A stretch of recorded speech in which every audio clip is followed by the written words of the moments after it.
Di bab 2.7 ya, kita lihat ada pembahasan mungkin terlewatkan di waktu yang lalu ya soal linearisasi sistem yang non-linear. Jadi malam ini nanti kita bahas bagaimana Ogata itu menunjukkannya di chapter 4 sistem yang banyak banget dipakai di industri ya, terutama sistem pneumatik ya yang pakai angin. Jadi mesin-mesin aktuatornya dikontrolnya pakai tekanan angin ya untuk menggerakkan mesin-mesin tertentu atau hidrolik pakai air. Ya, nah masalahnya sistem-sistem pakai angin dan air itu non linear. Terus kalau kita mau paksa pakai transfer function dan lain sebagainya untuk analisis, itu kan buat sistemnya linear ya. Jadi perlu semacam cara untuk memperlakukan sistem yang non linear itu seperti sistem linear ya. Nah, jadi di bab 2.7 ini ya, di sini nih di halaman 43 itu ada ide dasarnya ya, bahwa kalau sistem kontrol itu ya bergerak di dalam daerah operasi normalnya, dia ada di titik equilibrium tertentu ya, di titik keseimbangan tertentu, dia geser-geser dari situ nggak gitu jauh begitu ya. Maka kalau pergeseran-pergeseran itu dianggapnya kecil ya, misalnya kita geser dikit-dikit aja itu apa knob yang di sistem pneumatiknya atau hidroliknya gitu ya. Tapi di ujung nanti dia menghasilkan pergeseran besar. Tapi perbedaan sinyal kecil itu ya kalau di sekitar titik equilibrium kita masih bisa anggap linear. Jadi walaupun kurvanya non linear, dia ada di kurva itu non linear tapi dia geraknya dikit-dikit gitu ya. Ya itu kita anggapnya linear ya. Jadi Bapak Ibu mengalami juga kalau belajar dasar elektronika ya, basically sistem elektronika itu ya dioda, transistor itu non linear semua ya. Karena kurva IV-nya Bapak Ibu lihat eh, technically si dioda itu ada apa sikutnya gitu terus IV-nya naik gitu ya. Transistor juga gitu ya. Nah, jadi tapi kalau dia bergerak di titik Q point tertentu ya, titik keseimbangan tertentu terus dia geraknya dikit-dikit di sekitar situ ya, bisa kita anggap linear gitu ya. Karena matematika kita buat sistem yang linear itu rada jalan, buat sistem yang non linear rada kacau gitu. Jadi kita terpaksa melakukan linearisasi itu kita anggap linear kalau bergeraknya dikit-dikit di posisi dekat dengan equilibrium tertentu. Nah, cara lain juga yang muncul yang sering terjadi adalah kalau kita punya fungsi yang non-linear ya, fungsi itu biasanya bisa di breakdown ke Taylor series ya. Kalau Bapak Ibu belajar deret dan apa transformasi kompleks ya, Taylor series mungkin salah satu yang standar yang dipelajari. Basically persamaan kita yang non-linear itu bisa di breakdown menjadi persamaan-persamaan yang diferensial ya. Ada nanti ada dy per dt, d kuadrat y per dt kuadrat dan seterusnya gitu ya sampai orde tinggi ya. Kalau ordernya cukup tinggi, nanti persamaan apapun bisa kita aproksimasi dengan Taylor series. Nah, makin banyak ordernya, aproksimasinya makin dekat. Tapi kalau kita potong order tingginya, kita punya semacam working approximation ya, yang linear, karena order tingginya kita buang gitu ya. Tapi dengan akibat risiko kita makan error tertentu yang kita neglect, yang kita abaikan di higher order terms itu ya. Jadi tekniknya adalah persamaan apapun yang non-linear di breakdown ke Taylor series, lalu kita ambil bagiannya linear doang yang paling depan, bagian belakangnya kita abaikan ya. Tapi yang diabaikan itu harus cukup kecil supaya error yang kita terima itu gak gede-gede amat kalaupun salah gitu ya. Nah, jadi ini ada contoh fungsi y fx tertentu bisa di breakdown ya jadi fungsi x minus x estimate begitu, ada yang df per dx, d kuadrat f per dx, dan seterusnya sampai order tinggi. Tapi yang lain-lainnya order tinggi ini nanti kita abaikan. Jadi kita tinggal sesuatu yang persamaannya cukup sederhana dan linear. Terus kita bekerja di sini aja. Dan kalau kita beruntung ya Taylor seriesnya itu menangkap sebagian besar mekanisme itu ada di daerah yang linear ini kita nggak apa-apa gitu ya karena yang non linearnya kita abaikan gitu ya. Jadi kurang lebih logikanya gitu ya. Jadi memang benar teknik-teknik kita kebanyakan linear karena matematika kita cuma bisa berfungsi cukup baik kalau linear dan kebanyakan sistem itu non linear. Tapi engineer itu nggak patah semangat. Engineer punya cara ya bagaimana menyederhanakan supaya yang linear itu working cukup baik ya. dengan mengabaikan berbagai hal atau error kalau apa pengabaian itu kita buat sedemikian rupa sehingga errornya kecil aja.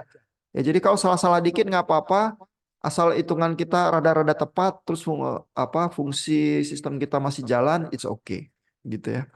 Jadi engineer itu sangat pragmatis ya, bukan idealis, tapi engineer juga apa ya, yang membuat hal-hal yang impossible jadi possible ya dengan cara aproksimasi, linearisasi dan lain teknik-teknik yang semacam itu. Ya. Nah, kita masuk ke bab 4 ya, Bapak Ibu. Itu ceritanya cukup interesting ya kalau Bapak Ibu ingin tahu bagaimana sistem-sistem pneumatik dan hidrolik terutama dimodelkan, karena itu banyak sekali dipakai di industri ya. Dan terutama Bapak Ibu akan lihat bahwa Ogata itu senangnya pakai transfer function ya. Jadi ini bab 4 Mathematical Modeling of Fluid and Thermal System. Kita bahas beberapa contoh ya, pola berpikirnya ya. Dan ujungnya adalah kita ingin menghasilkan transfer function dari sistemnya gitu ya. Nah, Ogata itu ini ya mulai dengan yang sederhana yaitu sistem pakai air terus keran gitu aja ya dengan ketinggian air tertentu. Di sini ada kerannya, terus kalau ada ketinggian airnya nanti kerannya dibuka, ini ada flow tertentu gitu ya. Ini sederhana aja ya. Tapi ini tuh menggambarkan nanti sistem-sistem yang lebih rumit kurang lebih kayak gini ya. Karena kalau pneumatik berarti dia ada angin, ada sumber anginnya. Terus anginnya menghasilkan tekanan ya. Terus kita bisa puntir-puntir keran tertentu ya atau tuas tertentu. Nah, nanti keluarannya itu tekanannya bisa eh, kena pengaruh dari tuasnya itu ya. Sehingga dengan kata lain, saya punya input yang kecil, terus saya ngegedor output yang besar ya. Tapi output yang besar itu sebenarnya dipersenjatai dengan aliran. Dalam hal ini masih sederhana aliran air yang ada di bak gitu aja ya. Tapi kalau pneumatik dia pakai angin, angin yang dikompres ya, angin bertekanan tinggi. Kalau hidrolik pakai air yang ditekan juga. Eh, bukan air biasa ya, tapi minyak biasanya kalau hidrolik itu karena dia berfungsi juga jadi pelumas gitu ya. Nanti kita lihat juga plus minusnya ya yang hidrolik sama yang pneumatik yang anginnya karena Ogata memperinci juga. Nah, ini sistemnya sederhana ya. Terus aliran air itu Q ya sama dengan semacam konstanta ini dikali H ketinggiannya karena H-nya ini nih yang bikin pressure ada tekanan sehingga ada aliran air gitu ya. Terus walaupun ini kayak problem linearisasi gitu ya, walaupun kurva H terhadap Q ini nggak benar-benar linear, tapi kalau kita berfungsi di titik equilibrium tertentu ini yang nggak berubah banyak dari sini kita bisa anggap linear gitu ya. Jadi logika logika linearisasinya itu kayak gitu ya. Nah, terus yang dilakukan oleh Ogata adalah berusaha menurunkan supaya kita bisa dapat persamaan transfer functionnya nih. Jadi dia bilang kalau alirannya teratur ya laminer istilahnya ya, maka R itu dan R ini adalah change in level difference dibagi change in flow rate gitu ya. Jadi perubahan di ketinggian air dibagi perubahan di dalam flow rate ya. Itu notasinya R. Jadi semacam resistance ya. Seberapa ketinggian air ini menghasilkan perubahan di aliran air di sini tergantung dari resistance ini yang adalah kerannya yang buka-buka itu gitu ya. Nah, lalu R-nya ini kalau laminar itu adalah ketinggian dibagi aliran Q ya, dan perbedaan ketinggian dibagi perbedaan aliran jadi H per Q. Tapi kalau dia itu turbulen ya, turbulen itu artinya alirannya itu kurang kurang halus gitu ya, mengalirnya airnya itu turbulen gitu ya. Maka persamaan alirannya bukannya K kali H ya, melainkan K kali akar H. Nah, begitu K kali akar H ini diturunin, dia ada komplikasi sedikit ya. DQ-nya sama dengan kan K kali H pangkat setengah. Jadi pangkatnya itu turun ya ke bawah. Jadi ada setengah dikali H pangkat minus setengah. Jadi seper akar H dikali DH gitu ya. Jadi ini jadi ada komplikasi. Lalu DH per DQ-nya jadi begini ya, kalau di solve menjadi 2H per Q gitu ya. Nah, tapi kan kita tetap dapat persamaan yang agak linear, cuman ada faktor pengali 2 ya, beda sama aliran yang laminar. Tapi kita bisa tulislah persamaannya ya. Sehingga antara Q sama H itu ada persamaan yang bisa kita gunakan ya. Nah, lalu terus kita bisa berusaha turunkan transfer functionnya ya. Kalau kita punya sistem misalnya beberapa bug yang dideret dengan perbedaan-perbedaan ketinggian dan aliran masuk dan aliran keluar ya. Jadi kalau kita punya sistem ini ada Q input sama Q output gitu ya. Lalu ini steady state flow rate-nya Q besar, terus ada H ini steady state ketinggian airnya ya. H kecil ada variasi kecilnya, terus kita bisa tulis persamaannya seperti ini ya. Eh, DH ini perbedaan ketinggian air dibagi per perubahan waktu ya per DT gitu.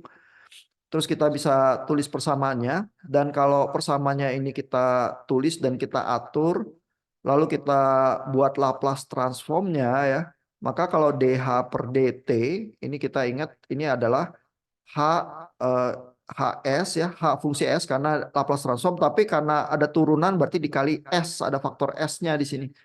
Ya sehingga kalau kita atur-atur nanti kita bisa membuat persamaan eh, Q input S per HS gitu dalam bentuk resistansi-resistansi dan QI dan C-nya begitu ya. Sehingga kalau kita turunkan nanti HS per Q input S itu R per RCS plus 1 ya. Ini kita udah punya persamaan transfer functionnya ya. Terus kalau kita mau Q output dibagi Q input fungsi Laplace gitu ya, maka kita pakai persamaan yang ini. Q outputnya adalah 1 R kali HS. Jadi kalau 1 R kali HS dikali ini R, kita dapatnya tinggal tinggal karena ini kan ada HS-nya ya. HS-nya kita mau ganti jadi Q0S, berarti 1 R kali HS dikali HS per QS. HS-nya coret ya.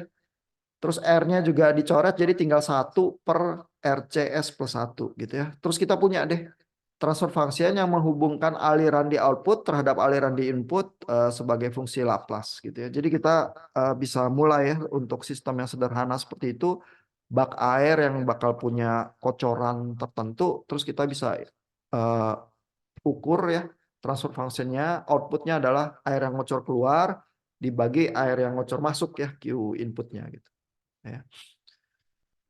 Nah, jadi itu sistem yang sederhana ya penurunannya. Kalau Bapak Ibu mau lihat pelan-pelan bisa ditelusuri lagi ya. Juga penjelasan sistemnya ya, kalau mau dijelasin baik-baik baca paragrafnya pelan-pelan ya tentang sistem yang seperti ini.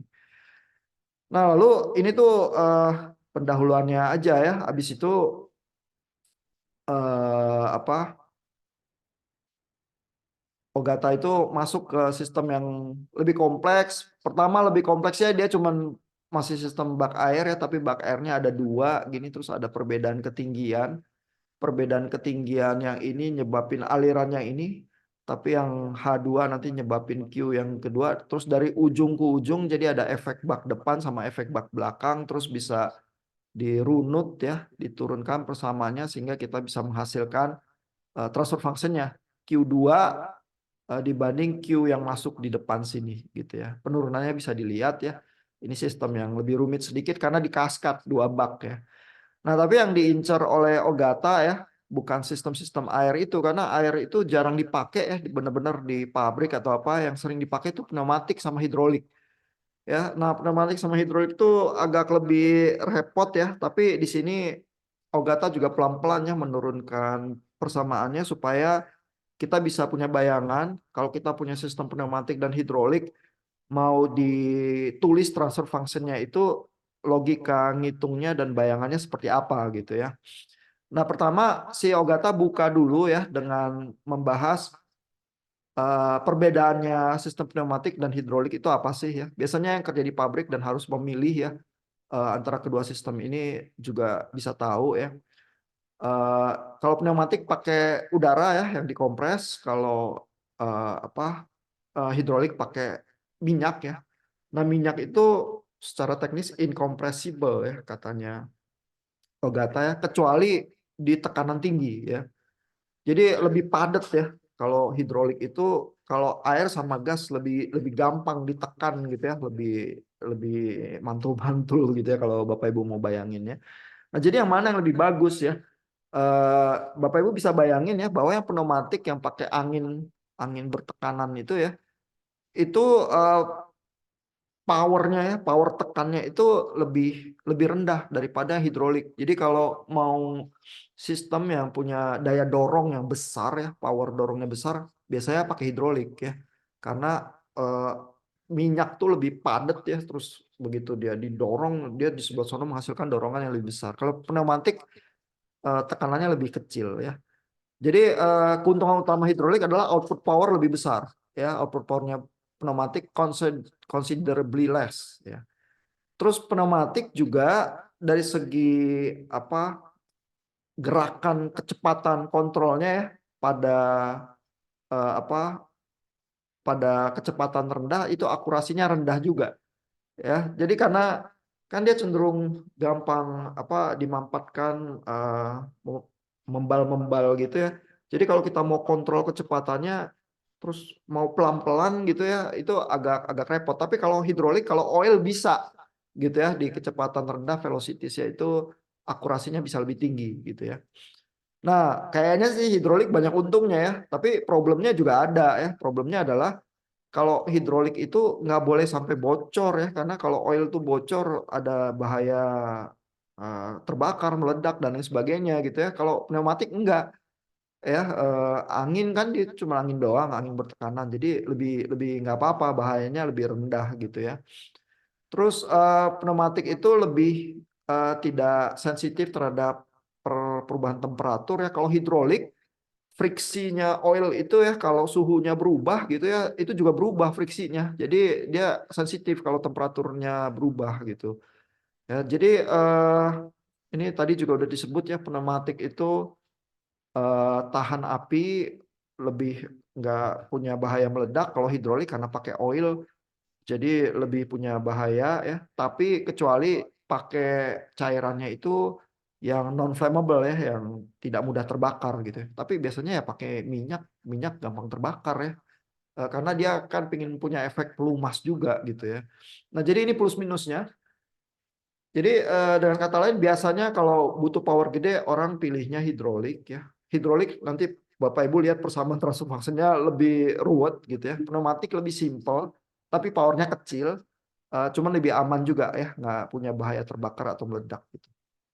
Nah, ini kita lihat ya gimana cara logika ininya ya. Kalau main-main pneumatik ya. Jadi mirip sama air ya, makanya tadi kasih introduction air. Ini kalau ada tekanan udara masuk, terus di sini ada resistance-nya. Terus kalau ada tampungan, berarti ini ada kapasitansinya ya. Terus kita bisa punya kurva, kurvanya non linear juga. Tapi kalau bekerja di titik equilibrium tertentu, kita bisa anggap linear gitu ya. Jadi mirip logika-logikanya ya. Nah, terus ini persamaan-persamaan standarnya, Bapak Ibu bisa lihat. Itu tadi baru pembukaan, terus si Ogata mulai memperkenalkan konstruksi sistem yang biasanya ya, ini namanya pneumatic nozzle flapper amplifiers gitu ya. Jadi ada konstruksi yang semacam ini ya. Ini interesting ya. Kalau Bapak Ibu perhatikan di Ogata mulai dari yang simpel ya. Di sini ada air supply ya. Jadi udara bertekanan yang masuk gitu ya. Terus lewat saluran. Lalu di ujung sebelah sini ada nozzle ya. Jadi nozzle itu dia melancip gitu ya. Terus udara jadi tekan ke situ ya. Neken flapper ini ya. Jadi lalu kalau kita goyang-goyang ya flapper ini, sehingga air yang lewat di sini itu terhambat ya. Jadi kalau kita goyang agak nutup ya nozzle-nya. Terus kalau kita goyang lagi bisa agak buka gitu ya. Maka dari goyangan input ini ya, kita bisa ngatur udara yang lewat ke bawah ini nih, yang bertekanan terus dia mengalir untuk ngontrol hal yang lain di sini. Ya biasanya di bawah sini dikasih relay supaya tekanannya itu kayak teramplifikasi lagi, keluar lagi ke tekanan yang lebih besar lagi. Karena untuk gerakin sesuatu yang powernya lebih besar gitu ya. Tapi ini semacam tuas kontrolnya gitu. Angin yang bertekanan dikontrol-kontrol pakai input di sini ya, sehingga angin yang keluar di sini besarnya berubah juga berdasarkan kontrol input kita gitu ya. Jadi kurvanya kurang lebih kayak gini ya. Ini ada P supply. Kalau nozzle-nya nutup, dia tekanannya berdasarkan waktu ini X-nya tinggi. Tapi kalau nozzle-nya ngebuka gitu ya, tekanannya ini bisa turun ya. Jadi tergantung kita ngaturnya gimana. Kita lihat juga kurvanya nggak linear-linear amat ya. Tapi kalau kita anggap dia bergeraknya dikit-dikit gitu ya, kita bisa anggap dia cukup linear gitu ya. Nah, terus gimana nurunin persamaan ininya ya, persamaan transfer function-nya ya, itu yang di apa dicontohkan di sini ya. Jadi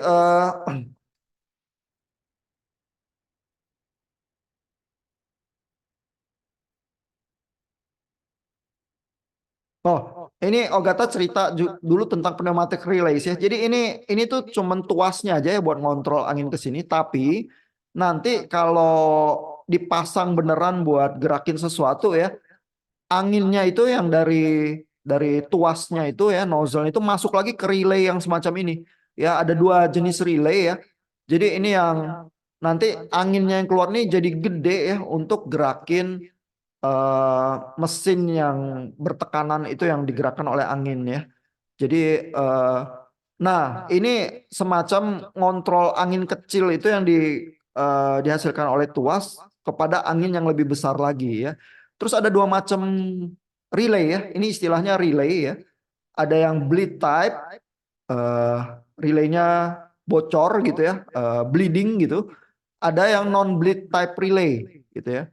Nah, kalau yang bleed type yang sebelah kiri yang A ini ya, kelihatan kalau angin ini masuk ya yang dari tuas, itu kan ini apa membrannya ini menutup gitu ya. Air supply-nya masuknya dari sini ya. Angin bertekanannya ya. Terus dia itu ngalir ke atas dan ada yang bleeding keluar ke sini ya, tuh atmosfer tekanan PA, tapi sisanya neken ke sini ya ke pneumatic valve. Dan kalau ini apa dari tuas itu tekanannya lebih besar, diafragmanya ini lebih turun ya, sehingga banyak angin yang ke sini itu lebih mengalir ke pneumatic valve. Ya jadi bagaimana mengontrol banyaknya angin yang mengalir ke pneumatic valve ini dikontrol lewat diafragma ini ya. Dia nutup atau buka. Lalu diafragmanya ini sendiri dikontrol dari yang tuas flappernya ini. Karena anginnya ini nanti yang ke arah kontrol relaynya itu. Ya. Jadi pneumatik itu berfungsi gitu ya. Terus ini yang bleeding ya. Jadi yang selalu bisa ada bocor keluar. Kalau yang ini non bleed ya. Non bleed itu dia nutup nih. Jadi nggak bocor ya. Jadi ini sama ya, ada teknik buka tutupnya. Terus ini angin yang dari flapper itu yang tuas itu untuk mengontrol ya, mengontrol diafragma ini. Lalu air supply-nya masuk dari sini. Terus kalau ini apa diafragmanya naik turun akan menyebabkan air supply ini yang menekan ke arah pneumatic valve keluar ini jadi terkontrol besar atau kecil gitu. Itu mirip ya sebenarnya sama ini. Tapi yang ini nggak bisa bleeding ya, nggak ada corong keluarnya gitu. Tapi supaya dia bisa ada apa di reset atau apa, dia ada jalan keluarnya ini ya, ada semacam apa lobangnya yang bisa diatur kapan anginnya dikeluarin gitu, to atmosfer gitu. Jadi ada jalan keluar cadangan ini juga sih untuk membuka supaya dia bisa di bleeding secara terkontrol. Kalau yang ini bleeding melulu begitu ya, kalau yang ini di bleedingnya pas diperlukan aja gitu ya. Jadi di sini ada penjelasannya ya. Eh, the non-bleed type relay must have an atmospheric relief ya. Jadi harus bisa di relief juga ya to release the control pressure PC from the pneumatic actuating valve gitu ya. Jadi mirip-mirip lah, cuman ya ini basically lebih kedap, yang ini ada bocornya yang terkontrol oleh diafragma. Nah, alat-alatnya tuh kayak gitu ya. Jadi terus persamaannya gimana? Kan persoalannya di sini adalah si Ogata selalu pingin dari apa dari sistem yang kayak gitu itu bisa ditulis transfer functionnya ya. Nah ini diturunin pelan-pelan nih ya di sini. Jadi kalau ada sistemnya kayak gini ya. Nah ini mulai mulai lebih rumit ya. Jadi ini sistem tuas-tuasannya ini ada nozzle, ada flapper ya yang digoyang-goyang inputnya. Terus ini ada angin kontrolnya itu yang dihasilkannya masuk ke relay ini. Ini yang tipe yang pneumatic relay yang bleeding ya, yang bisa bocor ya. Nah, terus hasil outputnya kan anginnya lewat ke sebelah kanan sini ya. Nah, si Ogata bilang kalau kita mau supaya flapper ini tuas inputnya ini ada feedback ya, dari output ini bisa ada feedback ya. Maka di bawah sini kita jangan matiin ya. Kalau kita titiknya ini kita paku mati gitu ya, jadi kayak gini ya. Maka keluaran output anginnya ini nggak bisa dibalikin ke kontrol tuas di awal gitu ya. Jadi di sini dikasih kayak semacam apa kantong udara gitu ya. Dan kantong udara ini menerima juga aliran udara output sehingga tuasnya itu kalau dihubungkan ke kantong udara ini dia bisa bergerak-gerak berdasarkan feedback angin udara output gitu ya. Jadi dengan kata lain tuas input itu merasakan juga gerakan-gerakan dari angin output gitu sehingga kita punya sistem feedback ya. Jadi kalau digambar sistemnya ini ya, ini udah outputnya tekanan udara yang keluar ya. Tapi kita buat sistem feedbacknya gitu ya supaya lewat pakai kantong udara itu tadi ya. Ini ada error yang bisa masuk ke sini lagi ya. Terus kita punya closed loop control begitu ya dengan sistem pneumatik yang semacam itu ya. Dan kalau kita tulis persamaannya closed loop control ini ya kita langsung bisa tulis transfer functionnya ya kan udah biasa ya. Nah tinggal ini tuh persamaannya itu sistem pneumatik itu ya. Jadi setiap A, B ini ada maksudnya ya. Lalu kalau A besar ini adalah tergantung dari itu apa luasan kantongnya itu ya. Di sini ada keterangan-keterangannya sih, dijelasin satu-satu ya. Tunggu, mungkin di bagian atas ini. Bentar. Oh, kalau AB itu kan panjang tuas-tuasnya ini ya. Jadi ini juga masuk akal ya, A-nya bergerak di bagian atas dibagi sama total tuas A plus B gitu ya. Kalau A besar itu, bentar ya.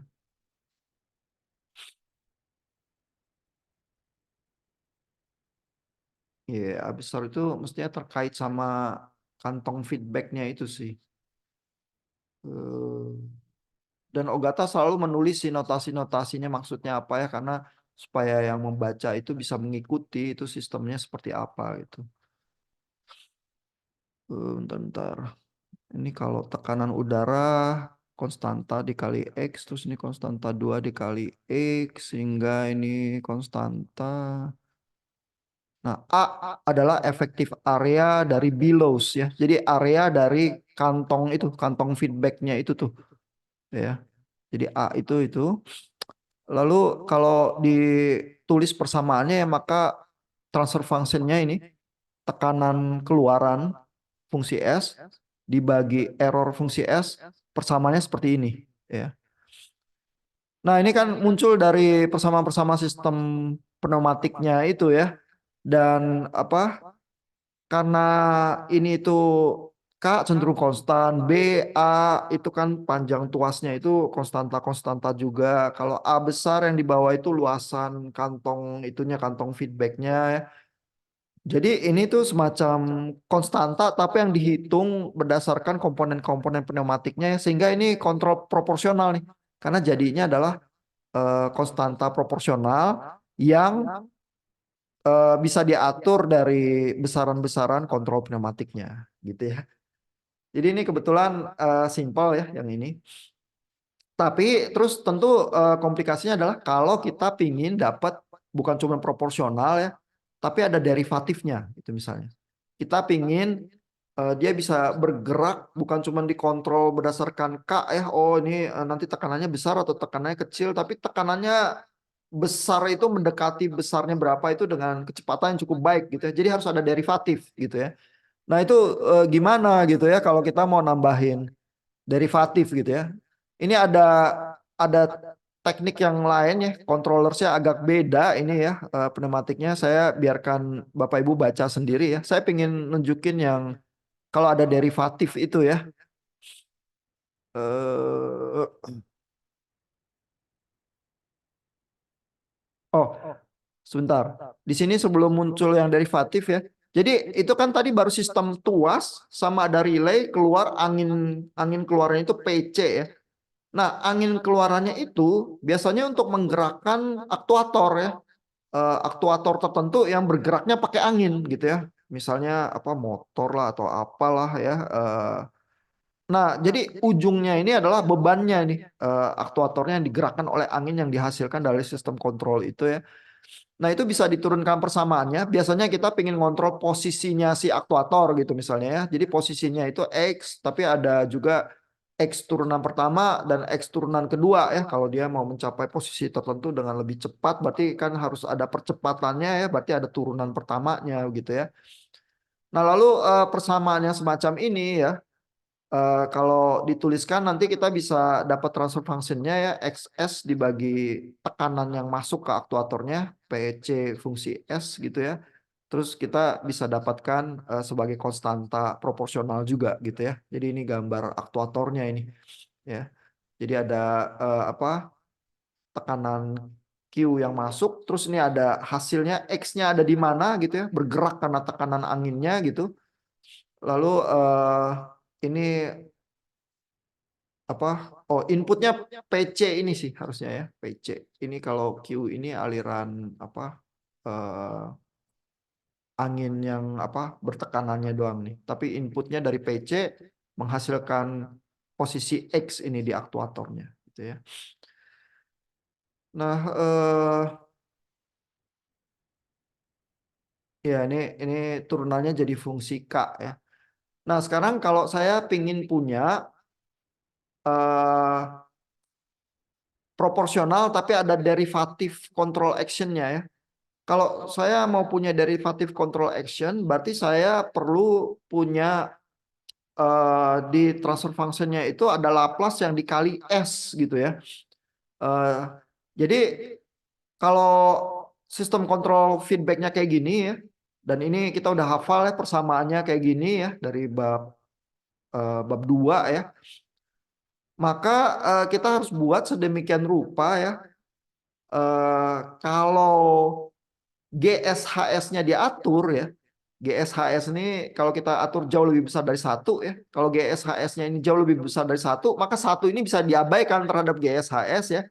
Sehingga persamaan ini itu jadi GS per HS jadi tinggal seper HS doang.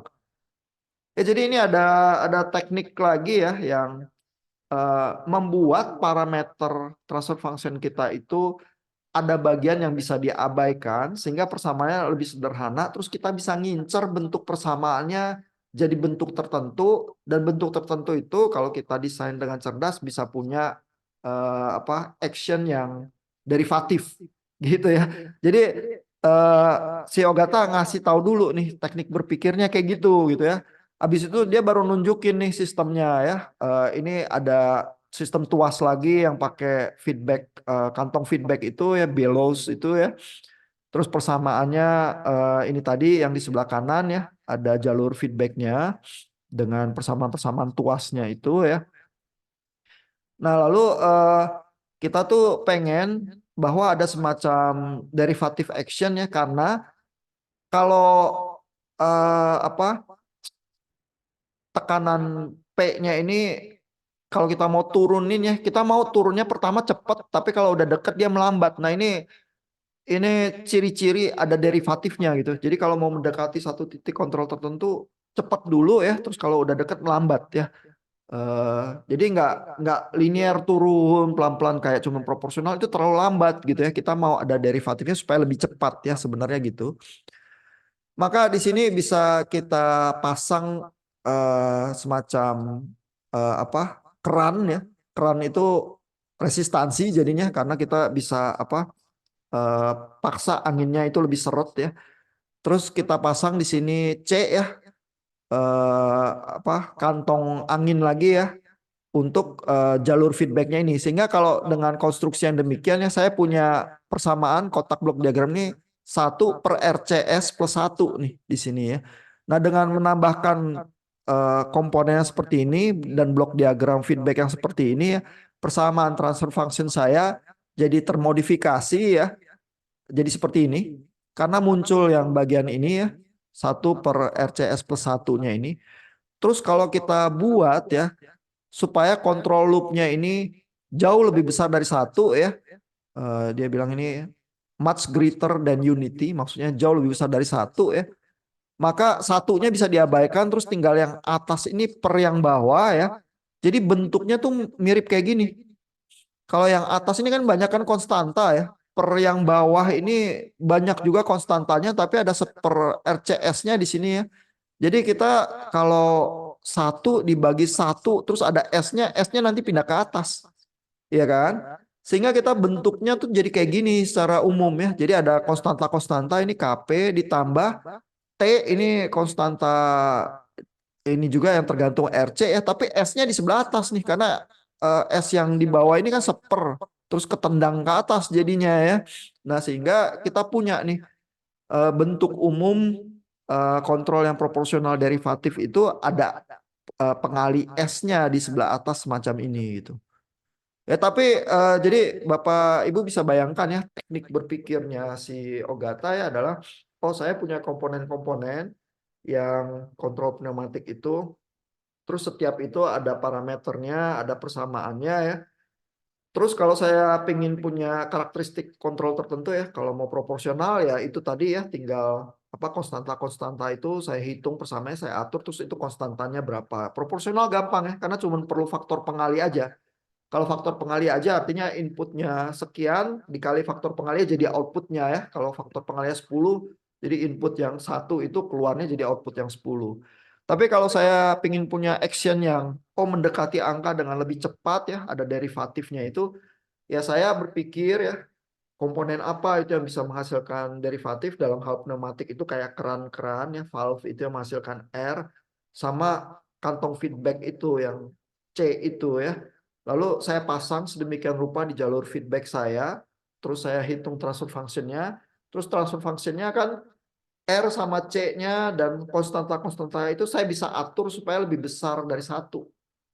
Ya, jadi itu dengan mengatur kantong feedbacknya seberapa besar atau kerannya seberapa seret ya resistansinya gitu ya.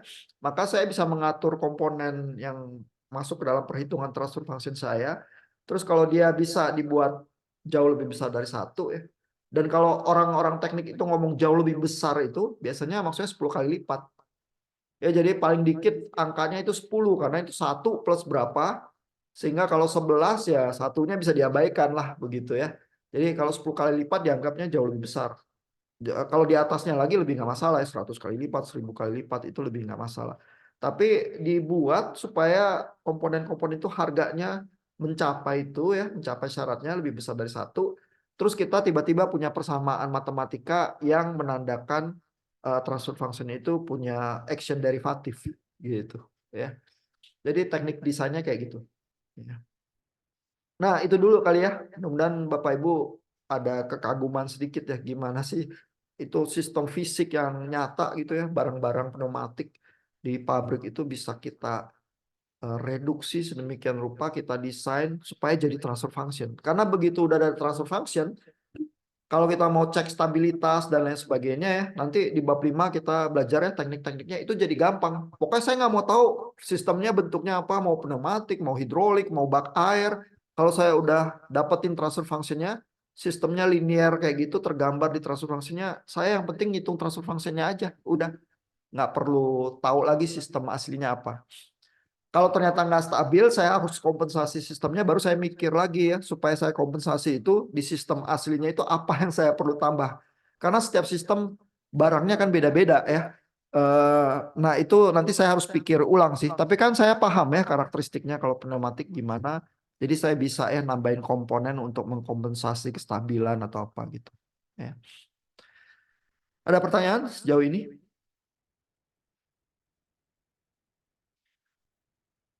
Nah jadi ini ilmunya asik ya.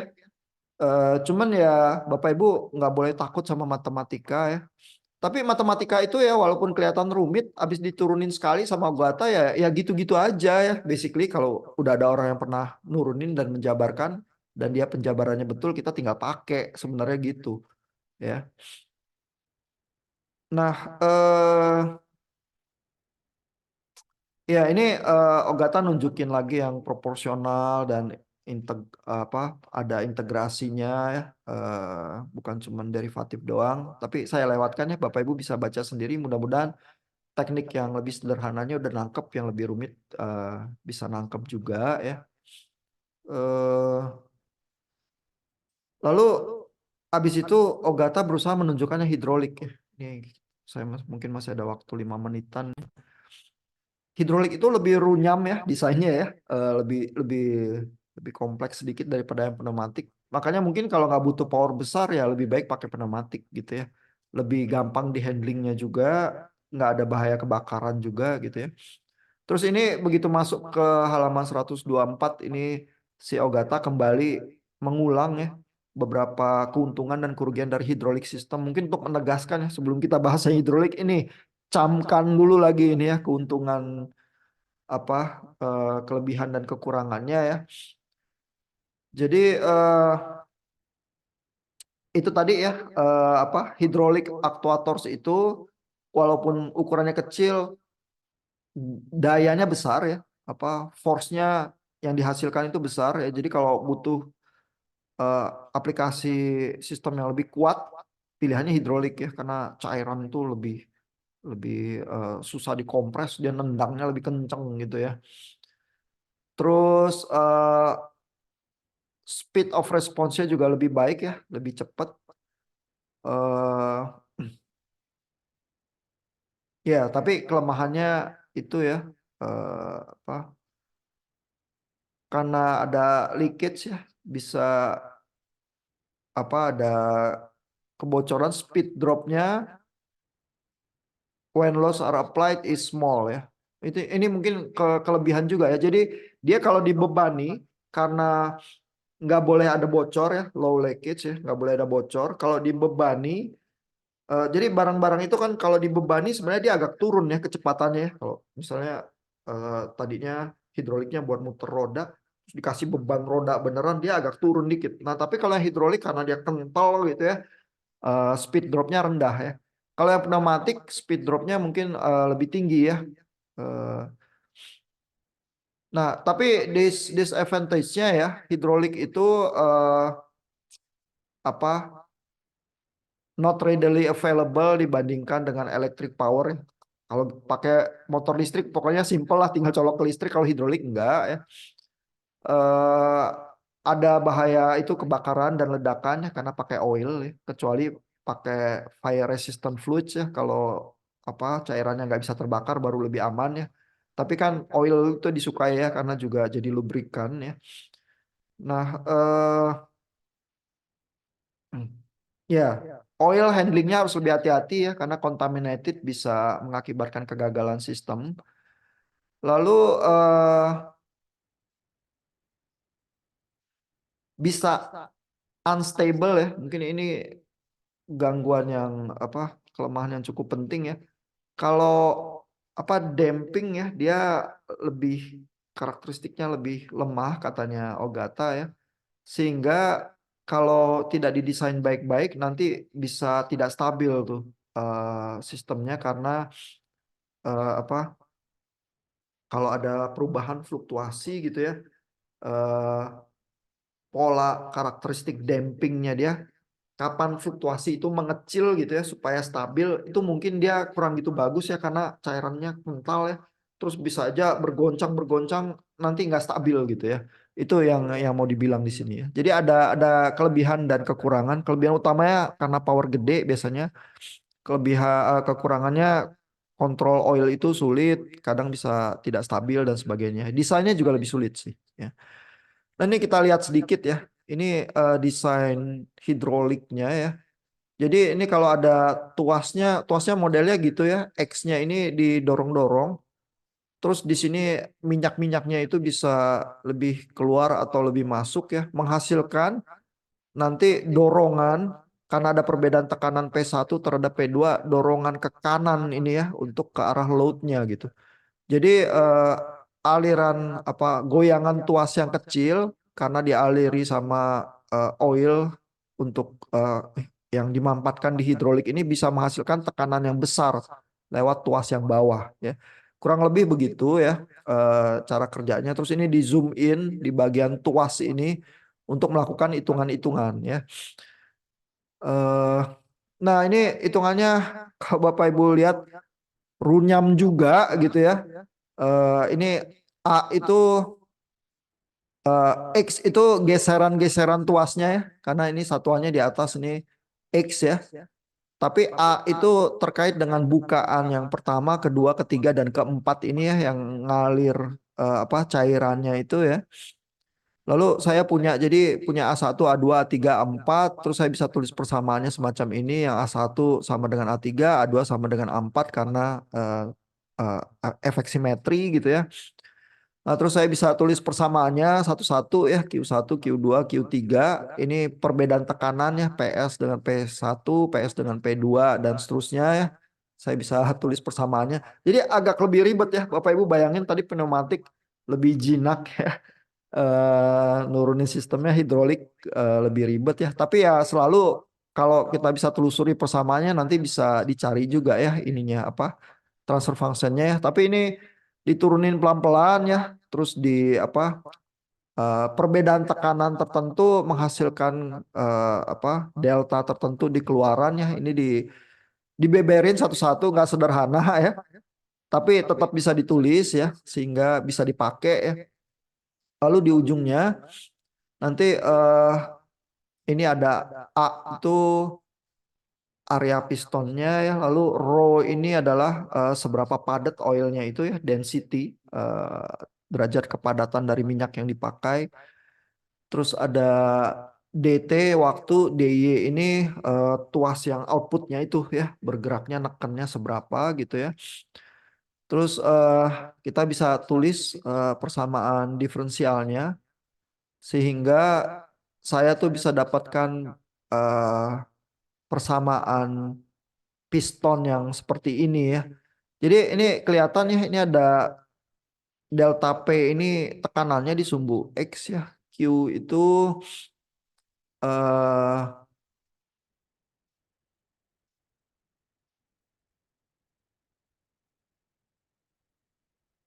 Q itu adalah kalau kita lihat notasinya.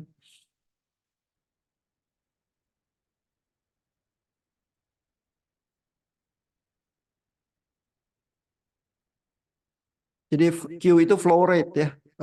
Apa seberapa tinggi alirannya waktu keluar ya. Kalau kita lihat lagi di sini. eh, ini Q itu flow rate-nya ya.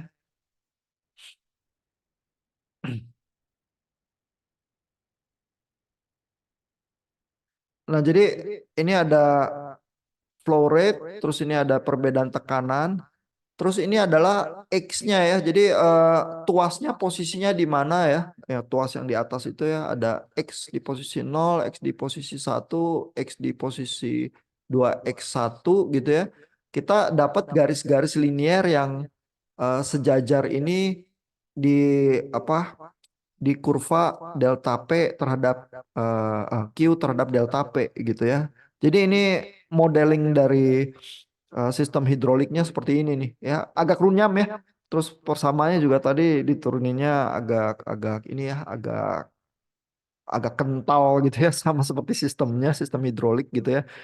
Harus diikuti pelan-pelan ya. Tapi kita tetap bisa tulis, terus kita bisa hitung ini perbedaan apa posisi dari Y-nya, outputnya terhadap inputnya ya, sehingga kita bisa dapatkan kalau kita turunin ya persamaan diferensialnya kita bisa dapatkan transfer functionnya seperti ini ya. Tapi ya kelihatan ya pakai mata juga transfer functionnya agak runyam sih ya. Berisi persamaan dan konstanta dari sistem hidroliknya itu ya. Nah, jadi kurang lebih seperti itu ya. eh Artinya dengan membaca chapter 4 apapun sistem yang kita hadapi ya, baik dia bak air yang disusun seri ya, atau dia sistem pneumatik dengan pneumatic relay maupun sistem hidrolik ya, kita ada cara untuk menurunkan transfer function-nya sehingga kita bisa berhitung ya. Bahkan kita juga bisa mendesain kalau sistemnya pneumatik lebih simpel ya, mendesain dia punya proportional control ditambah dengan integrator atau derivatif ya supaya kelakuan sistemnya itu lebih lebih baik ya, bisa kita kontrol bergerak lebih cepat atau steady state errornya lebih kecil gitu ya. Nah, jadi itu sih materi kita malam ini ya. Bapak Ibu welcome untuk baca lagi chapter Ogata itu ya. Buat yang pertama kali baca mungkin selalu kaget ya. Wah, gila ternyata sistem-sistem itu ini ya, ruwet juga ya kalau diturunin transfer functionnya gitu ya. Tapi ya kerjaan kontrol desainer ya semacam itu sih sebenarnya ya. Artinya kalau Bapak Ibu ngadepin mesin atau apapun gitu ya, terus pertanyaan pertamanya adalah transfer functionnya kayak apa kalau disuruh berhitung gitu ya. Begitu ada orang yang ngedesain mesinnya terus nyodorin Bapak Ibu transfer functionnya, terus Bapak Ibu mulai bisa bekerja gitu ya, misalnya ngitung stabilitas dan lain sebagainya. Tapi kita belajar teknik-tekniknya nanti minggu depan ya. Bapak Ibu juga welcome kalau mau baca bab 5 dulu ya. Nanti saya sediakan pertanyaan textingnya untuk guiding ya supaya Bapak Ibu tahu bagian apa mungkin yang penting ya. Terus sebelum pertemuan lagi mudah-mudahan Bapak Ibu udah lebih familiar, terus kalau kita diskusikan hal-hal yang di bab 5 itu dan bab 6 itu udah pasti nanti keluar di UTS tuh yang kayak gituan ya, karena seluruh tujuan kita belajar ini adalah ya supaya bisa ngitung-ngitungnya ya. Jadi sejauh ini yang kita lakukan itu baru berkenalan dengan transfer function, dengan state space ya. Lalu berkenalan juga bahwa sistem-sistem itu bisa kita perinci blok-bloknya, lalu kita tuliskan transfer functionnya ya. Nah, tapi tujuan journey kita itu untuk UTS bab 5 dan bab 6 nih. Jadi minggu depan ya akan kita bahas teknik-tekniknya. Ada pertanyaan, Bapak Ibu?